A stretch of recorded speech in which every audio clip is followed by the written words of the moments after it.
Hi, folks. Steve Urban here. Today's episode of the Riderflex podcast is sponsored by Marketing 360. My good friend JB Kellogg and his team do such a fantastic job for us and so many other companies. Marketing 360 is the number one platform for small business, and it's everything you need to grow your business. If you need marketing support, I really encourage you to contact them at marketing360.com/Riderflex, and we'll add that link to the description of this episode for easy reference. On today's episode of the Riderflex podcast, we have guest Mark Kilens from Drift on the show. Drift is the conversational marketing platform that combines chat, email, video, and automation to remove the friction from business buying. Mark Kilens on the Riderflex podcast. How you doing, Mark? I am doing well. How you doing, Steve? Hanging in there, considering we're recording this on March 31st of 2020, which is a crazy time for us right now, isn't it? Yeah, March typically is a pretty long month for me, at least. But this time could have been, a quarter. Right. I mean, for the listeners, if you happen to be listening to this 6 months from now, it's right in the middle of the coronavirus. The world is somewhat at a standstill, and most of us working from home. I hope we don't have too many internet problems here, or lags, because the entire planet is trying to dial in on Zoom or video conferences today, right? Yeah, definitely. I appreciate you being on the Riderflex podcast. Thank you so much. Looks like you got an interesting career plus Drift. I want to hear all about that as well. But before we get into Drift, just give the listeners a little personal background. Tell them about Mark. Like, where's he from? Tell us about growing up a little bit, maybe some parent stuff, where you went to school. Yeah, I grew up in New Hampshire. I graduated college the year of the Great Recession, 2007. Ooh, fun. So it's kind of like what's going on now, but obviously different. So I got my first job in Jan 2008, which was, I think, a month before they announced that the country was in an official recession. 10-person company, just trying to survive during the Great Recession. It sold sales intelligence type products and services to companies selling into the Fortune 1000, Fortune 2000 size businesses, selling technology, both hardware, software, and services. So we sold all this research, and the company was actually doing pretty well thanks to a couple different things. One thing being inbound marketing. So that's how I got into marketing. I can talk about that, but like personally, I grew up in New Hampshire, went to the University of New Hampshire. I'm one of 3 kids. Parents are kind of from Chicago. So love the coast, love New England. So I got to be by water. And I actually just had my wife and I had our first baby just about over a month ago. Oh, wow. Congratulations. Thank you. Wow. Brand new dad. Girl or boy? A boy, Theodore. Very nice. Congratulations. All right. Wow. You can tell him with the year he was born, it was crazy. The month he was born, it was like wild. Right before everything hit. I mean, it was kind of happening as he was being born, but then, a couple of weeks later, it all came out. So yeah, it's crazy. Wow. Yeah. Okay. That's a story that, you get to live with for a long time. Okay. Your folks, by the way, what did they do for a living? So my dad actually just retired. He worked with the government, Department of Justice for over 40 years. Wow. All right. Putting bad guys in prison, or what did he do? Actually, you know what? I misspoke. It was not the Department of Justice. It was the Department of Labor. I don't know why I said Department of Justice. Okay, Department of Labor, 40-something years. And then your mom, was she stay at home raising the 3 kids? She was she's basically been a teacher her whole life, but she did stay at home for the majority of the years once my brother was born. But now once we went, out of the house, we all went to college. She is now still a teacher, a special education teacher. Okay. Now, were you a problem child? Were you the good kid? Were you the good son, or where were you in the mix of of your siblings there? I'd say I typically was more good than bad. Yeah. I mean, we were all pretty well behaved. I was very creative, probably why I'm in marketing, and did not end up going down this engineering path that I went to school for. Pivoted out of engineering because it just wasn't creative enough, wasn't interesting enough for me. But yeah, always doing stuff. We grew up kind of in the woods, small town. I went to high school with a very small class, 69 people graduated with me. Wow. Okay. Yeah, that's pretty small. Yeah. All right. And the University of New Hampshire is also not gigantic, right? I mean, I can't remember what number of students they have at any given time, but it's not huge, but it's actually pretty big for a college, for a state school. I want to say it's getting close all in to like 10,000. okay. All right. So you were going to be an engineer when you first went to school. Was that the original plan? And then you drifted towards marketing? Yeah, drifted towards marketing, drifted towards drift. Right. Tell us about your early career before you get, before drift. Talk to us a little bit about, some of the stuff you did early on, Sales Quest and HubSpot. Go ahead. Yeah, Sales Quest was the small company I joined in, again, 2008, right in the beginning of 2008, Great Recession. We were just trying to keep the business going. I was just trying to get experience, trying to, make some money. And I started out as a research analyst doing the actual, research for the product that we sold, which were these research reports and this information that marketers and salespeople selling technology into these big companies would use. So then the company was actually doing pretty well. And the CEO, Ryan, is like, hey, who wants to do marketing? We can do more if we just put some marketing stuff, behind what we're doing. And I'm like, I'll do marketing. I want to, keep growing. So, you do a ton of different things when you're a small business. Right. And I went to Google, like most of us do, and I typed in how to generate more leads. And guess what came up? HubSpot. That's so great. Okay, good. That's a good one. All right. Wow. So yeah, we became Sales Quest, the company at the time that I was working for, became one of HubSpot's first 1,000 customers. I see. Okay. And how big was Sales Quest at the time? How many employees when you were there? Man, when I joined, it was like 10, maybe just under 10. And when I left about 2 years later, it was double, maybe over double. So it was good. It was growing.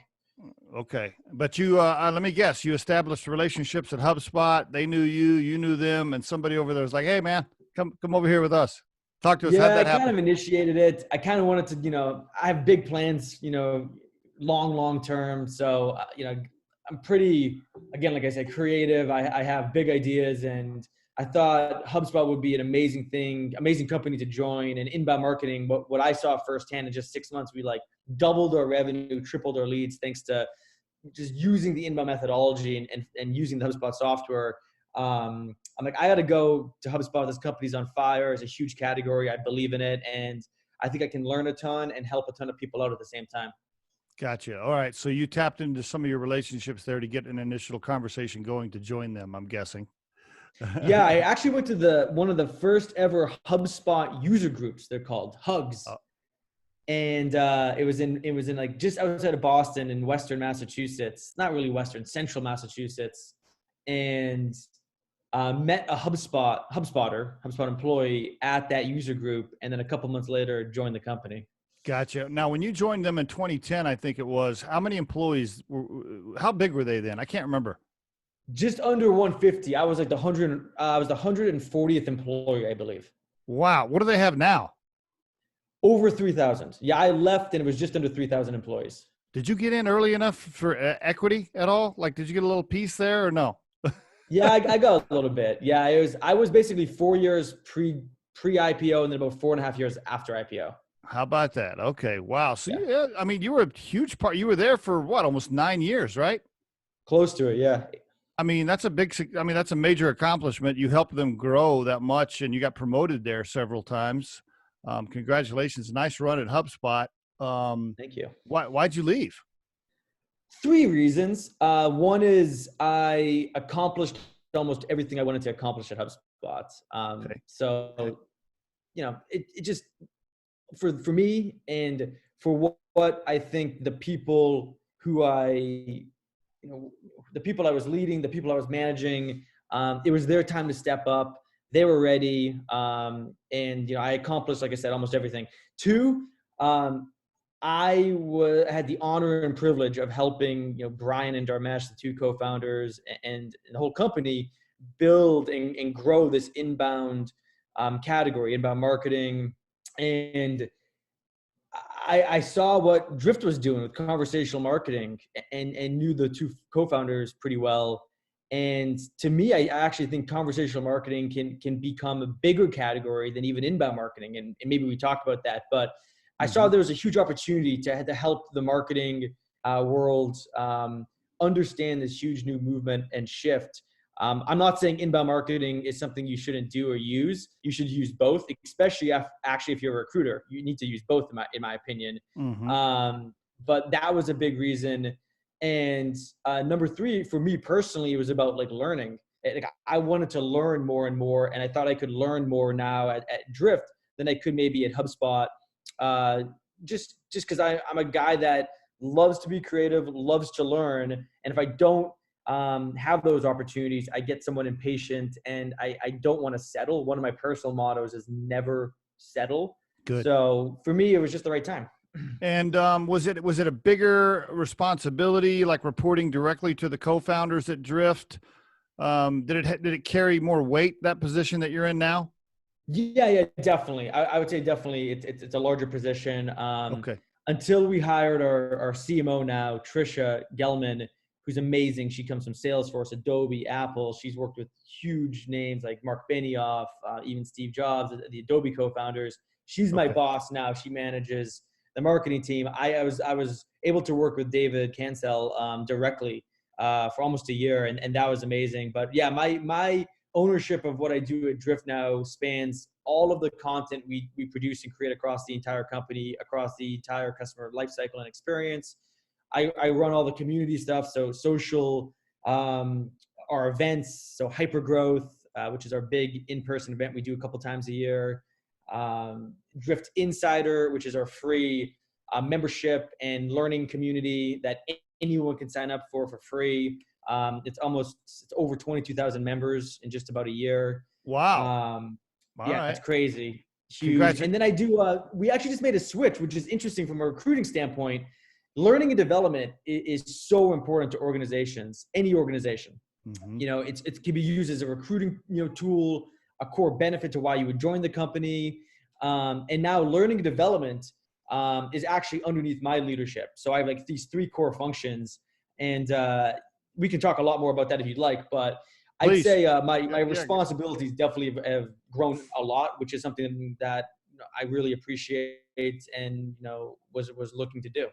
That's great. Well, congratulations on the career so far, the promotions and the move over to Drift. Sounds like it was all a great move for you. For the folks that have no idea what you mean when you say conversational marketing, let's just assume there's some listeners that are like, oh, what does he mean by that? Sure. Walk us into, I guess, how about this? How about a nice overview of Drift overall, and then speak specifically about conversational marketing? Go ahead. Sure. So, conversational marketing is this category we created almost 5 years ago now.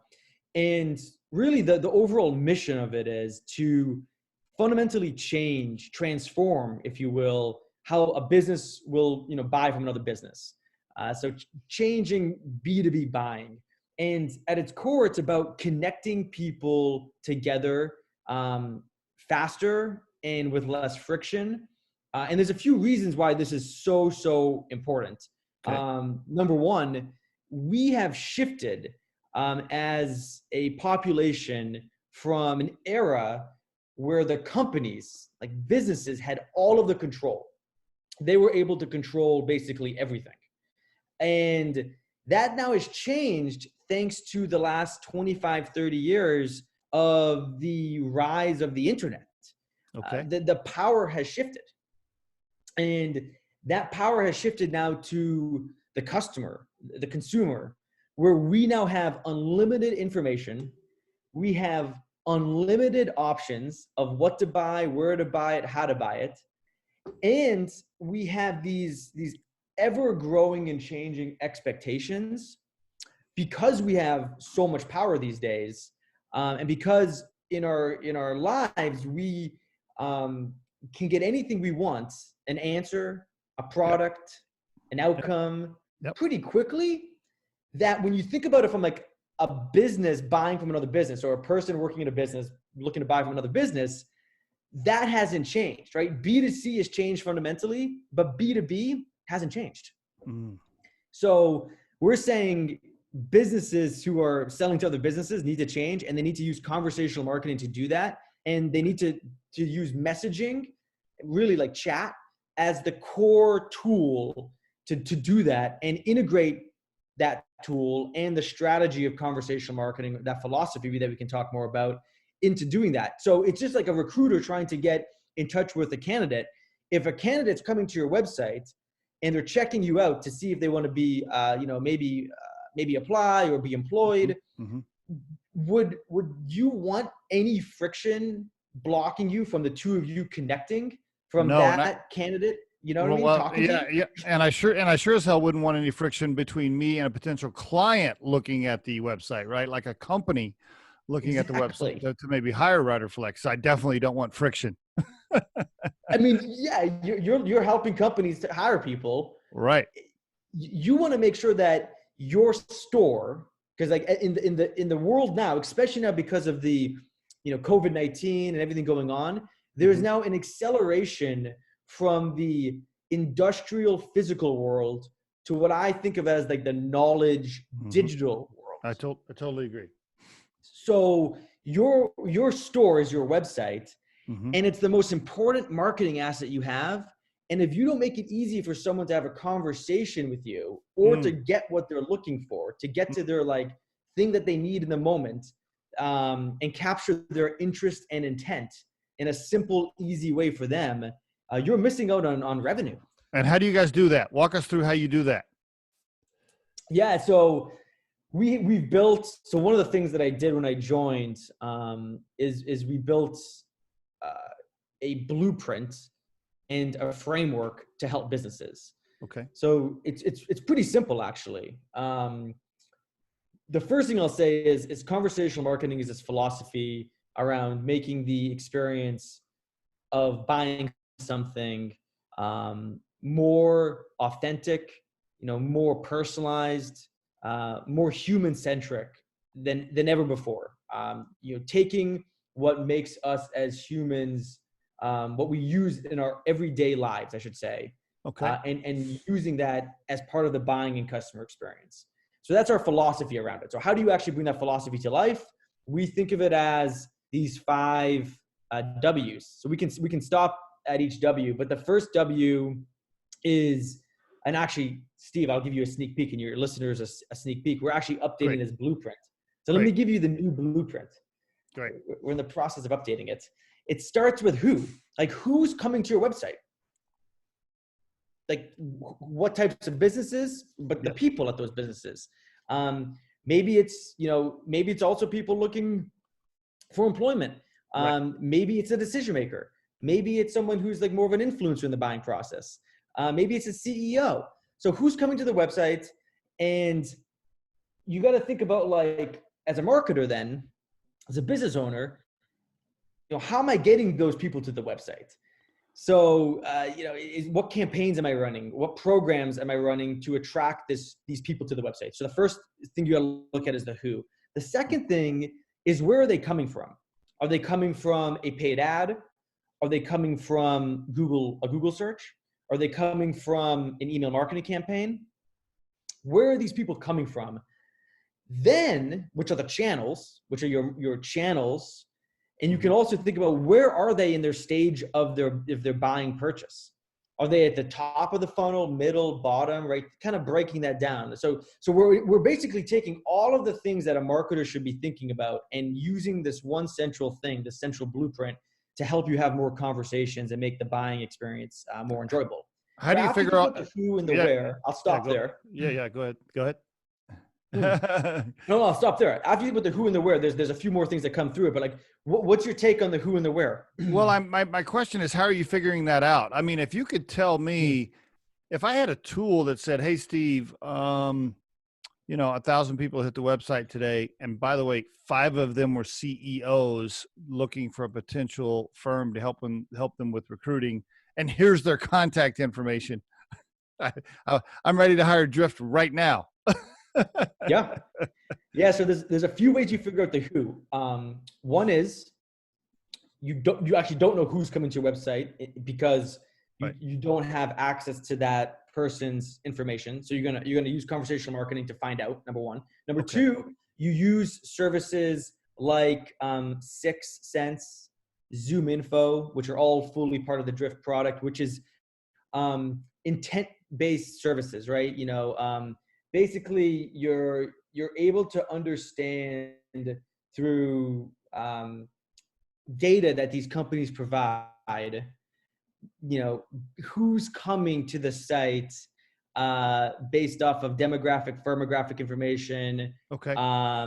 things like that. You know what I mean? Google Analytics won't tell you this. If you already know who they are, yes. But if you use something, for example, like Clarabit, Reveal, something like that, where you're taking IP information, IP address information, and you're using it to understand who's coming to your website. So like what company's coming to your website, who from that company is coming to that website. That's going to then help you understand from a firmographic standpoint, the right businesses coming to my website. Oh, these businesses are coming to my website. Great. Now that I know them, they're coming to their website, I can personalize, going back to that philosophy of conversational marketing, that experience a bit more. So that's the second one. The third layer of the who is like you integrate your Google Analytics, your marketing automation platform, your CRM with, say, the conversational marketing platform that is Drift. And you can use that data you already have, and you already know these people, who they are, and use it to personalize the experience and make it more authentic for them. Okay. All right. So I get a clearer picture on who's visiting and why and where they might be from. And then how am I having these quote conversations? Do I have like Sally on the other end of the chat screen typing in messages to Mary? How does that work? Yeah, it's a good question. So, and I know I kind of know what chat bots are and stuff like that, but go ahead for the listeners. Go ahead. Yeah. So it's like, all right, who's coming to my website? You get that. You know where they're coming from. Like say, let's use a real example. So I have a segment of my database. Okay. They're my, say, target account list. Like, I know these businesses. They're part of my ideal customer profile. They're coming to my website. They're coming to my website from a paid ad set of campaigns I'm running. That's where they're coming from. All right. Now it's about what page are they landing on. Yep. So what page are they landing on, and what's the content and offer on that page? And that's where the connection, the relationship building can start to take place using a tool like a chatbot or live chat. And you can greet those people, engage with them in a way that's very personalized. You can say, hey, give me an example of a client of yours. Let's say American Auto Shield. They sell or they service insurance warranties. So maybe the CEO visits our website. Perfect. So maybe you just say, hey, American Auto Shield, thanks for visiting our website. Thanks for coming over from Google. How can I help you today? And you actually show them a couple of options. You don't make it like a blank thing, but you say like, hey, I'm looking for more information. I'd like to talk to customer service. Like you make it contextual to that person. Like, oh, wow, okay, that's my business. I just came from Google. Okay, that's awesome. And I actually have a question about this thing. And then that experience on that particular page will then start to help you understand why they're coming to your website at this particular moment, which is the fourth W after the what. And it's going to help you understand how to get them to what they're looking for or what they need in that moment, which is ultimately like the recommendation we're trying to get someone to. So you engage with them, you understand a bit more about why they're visiting, and then you recommend to them the best possible thing for them at that moment. So can I take a pause right there? Let me say back to you what I think I'm hearing. So is this real time, by the way? So somebody hits the website, like an executive from American Auto Shield, boom, there's maybe early on, maybe there's a chatbot response that does a couple of little things, but then it goes to a human being that then can have a conversation with them through live chat. And then now they're building this rapport and starting to, am I hearing that right? You nailed it. And if say a human is not online, say, we sleep, we go on vacation, whatever, two things can happen, at least two things. One is that visitor can leave a message. Two, they could book a meeting with someone. Okay. Right. And three, say that particular human who doesn't own that account isn't online. For a drift, what we have is we have a team called Conversational Development Reps. Okay. And they are watching people who are coming to the website. And if they notice someone coming to the website who's visiting a couple times, visiting a high intent page, like the pricing page, it's a key account, they're going to type in to that person, and that person will see it go from a chatbot to a human, and they can start engaging right away. I see. Okay. Okay, good. Yep. I think I get it now. All right. Very good. Now, as you're telling me about all this, I'm thinking, okay, all this sounds great. But then my reaction is, so HubSpot and Salesforce and all these guys, they're not doing this already? Is this like super secret, patented, special stuff that only you guys can do, or walk me through that? Yeah, so we're like the best in class conversational marketing tool. Okay. Right? Like we built the category. All we do is build products and solutions for conversational marketing and conversational sales. So we have like three products. We have chat, which are chatbots and live chat. We have a video product that's integrated, that has chat integrated into it. So that's a free video product, which is actually very timely for people to use because you can use Drift Video, record videos, send them via email, send them via even messaging. So how's that different from that bomb thing that we're using? What's the difference, or is it similar? Go ahead. It's definitely similar. What we've done though is taken the chat and messaging experience and integrated that into the video experience. Okay. So you're watching the video, and then on one side of the video, you see a messaging chat show itself, and you could actually chat live with that person who sent you the video or book a meeting with them. Wow. Okay. Ooh, I like that. All right. Yeah. Yep. Yeah. I like that. That's very good. Okay. All right. Cool. So that's the second product. And then the third one is email. But to answer your question about like why Drift versus HubSpot and Salesforce, right. Those are great platforms that have a lot of different tools, but they're not very deep in the tools I'm just mentioning to you, right? Okay. They have a ton of tools and they have a ton of great extensions to their platform. And at the end of the day, they're mostly CRMs. Right. Drift isn't a CRM. Drift is a conversational marketing platform that helps you take your CRM like HubSpot or Salesforce, connect it into Drift, and actually bring you closer to the buyer. If you think about it, your website's the front line, Drift sits on your website, and then your CRM is more like back office. And so Drift is the tool you should be using right in line with your website to connect to those buyers and customers right away. Okay, great overview. So is like Salesforce a customer for you? Do you sell it as like a add-on or a plug-in for Salesforce and HubSpot, or you don't sell to those guys? How does that work? So yeah, we have a lot of our customers use those tools. We don't sell through them. We have our own direct sales channel, and we sell mostly to companies that are, 100 employees or bigger, 500,000, 10,000 size businesses, mid-market into like enterprise size businesses. Because at the end of the day, the sales teams are the ones that are going to start to use Drift more and more. Marketing, basically, I think of it like this, Steve. Marketing starts the conversations with Drift. Sales has the conversations with Drift. Got it. Got it. Well, what about all those small business people out there that are less than 100 employees? Can you design a model or a price that fits them? Yeah, it's free. Drift is free. Oh, it is.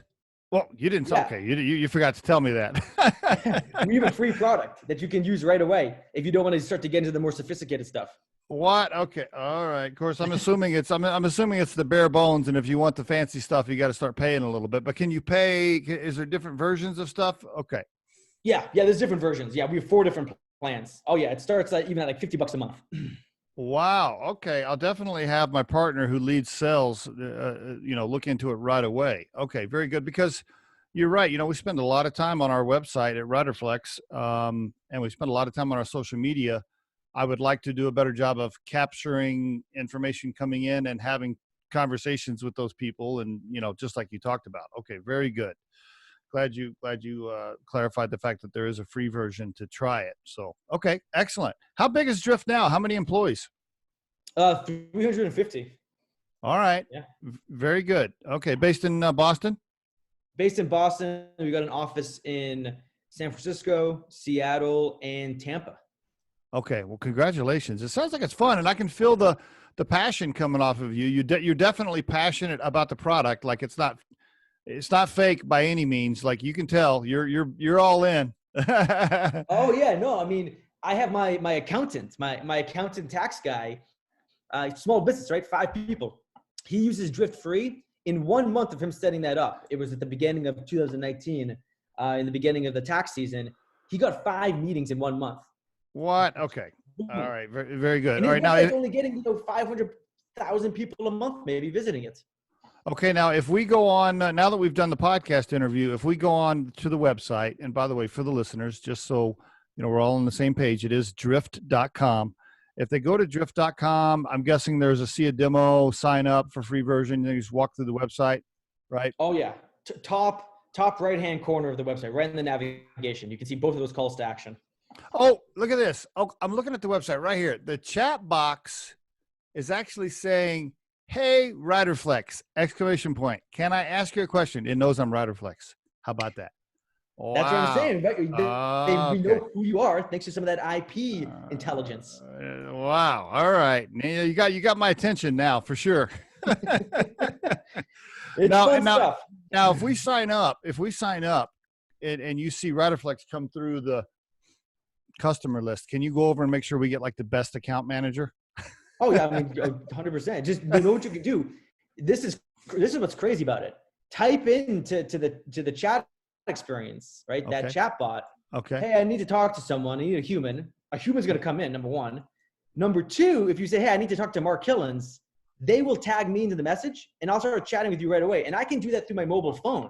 Wow. I have conversations, Steve, with people through my mobile phone on the weekends because like your buyers don't wait. Buyers buy at all times. That's the other reason why you have to use conversational marketing. Your website, like you said, you're spending a ton of money on it.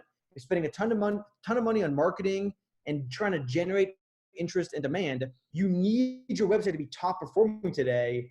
And if that means you're going to take a message from someone on the weekend or at night, then you should do that. Love it. Love it. Okay. I love it. All right. Very good. Excellent. I definitely am going to try it out and talk to Scott, my partner, about it right away. Okay. Very good. If it can increase business for us, especially in today's world, when, the week we're recording this podcast, it seems like business is almost at a standstill, but, yeah, if it can help, by all means, we'll definitely try it. Okay, great. Let me do this. I know I've already kept you on the phone here for over a half hour. Can I ask you a few questions? On the Riderflex podcast, we give out a lot of career advice, job interviewing tips. That's a huge piece of our show. You've already had and you're still a young man, and you've already had a great career so far. Still a long way to go. You'll probably be a CMO somewhere, and then we're going to re-interview you. But you've already been super successful, and you supervise a lot of people. You've interviewed and hired a lot of people already early in your career. So I want to ask you a couple of questions around interviewing, if I can. What are some common mistakes you see candidates make coming in for job interviews in today's world? Can you highlight a couple for me? Absolutely. Number 1, preparation. Right. Preparation. So For HubSpot, I built a blog for the first 3 months before I applied, writing 3 times a week on that blog to show them how much I cared about inbound marketing and the content process behind it. I researched everyone who I was interviewing with for minimum an hour. I had a Great. plethora of notes, researched the company. It was amazing. And number one, not number one, but like a fun fact about that is when I went for my final interview, the CEO, Brian Halligan, was still doing interviews. He was the final interview at that time because the company was still small. Right. He came in and said, all right, what questions do you have for me? He did not ask me one question. He literally said, what questions do you have for me? And it went on for half an hour. Luckily, I had 30 questions, already written down. And that's how that interview went. Great. I mean, let's just take a pause there. I know the listeners of the Riderflex podcast have heard me talk about both things you mentioned, preparation and having questions ready. I've done so many episodes on both of those. I love it when a guest comes on and confirms what I've been screaming about for the last couple of years. Yeah, if you don't prepare, not only by studying the company or maybe doing blogs or studying the profiles of the people you're going to be interviewing with, studying the company website, the mission statement, the values, all of it, like you have got to prepare.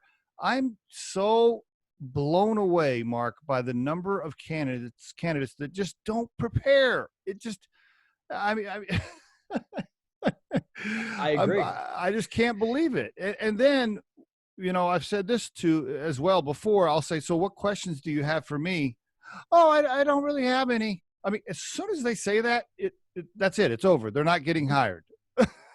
100%, which is related, Steve, to the other thing I look for, and it's you can't fake this. I mean, I've seen a couple people fake it in my thousands of interviews I've done, but it's passion. Right. Exactly. Right. And then we talked about that earlier. Why, as you were telling us about Drift, you can feel the passion. Yeah. They have to want to work there. There's got to be an emotional connection, and they got to do their homework. They got to have questions ready. I mean, just basic stuff. I know sometimes when we do the daily tips on the Riderflex podcast, people are probably thinking, oh, well, yeah, that's a no-brainer. Doesn't everybody do that? And the answer is no, they don't. They just don't. It kills me. I agree. I think a pro move, and I'm sure you've talked about this as well with your audience and other guests, is can the candidate, I should say, make the interviews feel like a conversation? Yes. Right. People skills, EQ. I always say that as well. Like I say, I'm super happy that you went to Harvard and you got a high IQ, but if you don't have any people skills whatsoever and you can't have a conversation with other human beings, I'm not interested. Right. Unless you're a code, like you write code all day with your head down and you're on a keyboard and you don't have to talk to a human. I guess it's okay if you don't have EQ, but anyway, how about this? Do you have a favorite question or two that you like to ask? Oh yeah. I got many favorite questions. Oh yeah. So one of my favorite questions that people seem to really like, and it doesn't come up, it sounds like a lot, is 3 parts. Tell me about one of your personal principles or values that you live your life by every day. Who taught it to you? I like it. And how does it impact you on a daily basis? Oh man, that's pretty deep. I like that. That's good. That's good. Let me guess. Most candidates go, oh shit. They kind of take a pause and they're like, damn, that's a tough one. I get so many different responses. Some people, take time and they have to think about it, and that's fine. And some people give me very thoughtful answers. Some people take time and they don't have anything good. And so they don't actually, they don't live their life from like a principle-based standpoint, which is interesting to me. Mm-hmm. Some people know it and they know it strongly, and I get excited by that. And some people have deep meaning behind it. Other people don't have deep meaning behind it. But then it's really like the key to that, just like a good interviewer would, is to ask the right follow-on question. Yes. The crazy thing, Steve, is no one, I don't want to say no one. It's not probably an absolute, and I hate saying absolutes. Yeah. Maybe 1 or 2 people. I can't remember very many at all. No one has asked me that question back, which is insane to me. I would just fire that right back at the interviewer and ask them right back that question. Yes. Isn't it true? And that's another great tip for the listeners.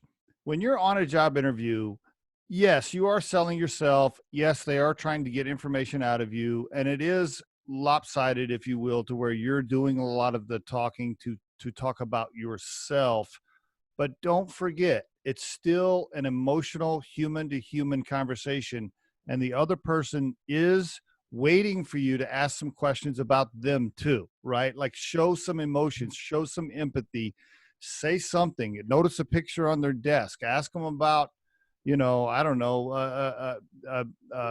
a banner they have on their office wall of a sports team, whatever. You need to ask some questions, or say something like, hey, John, by the way, I noticed on your LinkedIn profile that you were also part of this organization. That's really cool, blah, blah, blah, whatever. Do something to let the other person know that you care about them too. Don't let the interview just be completely one-sided.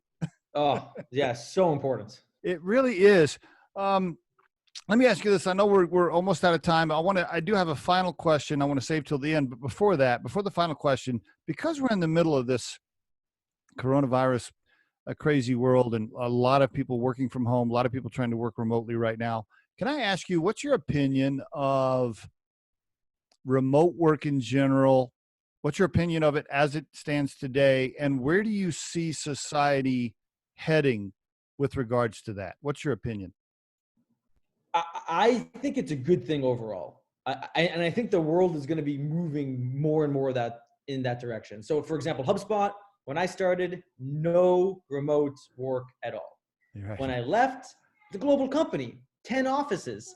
I was doing calls with people in France, in Japan.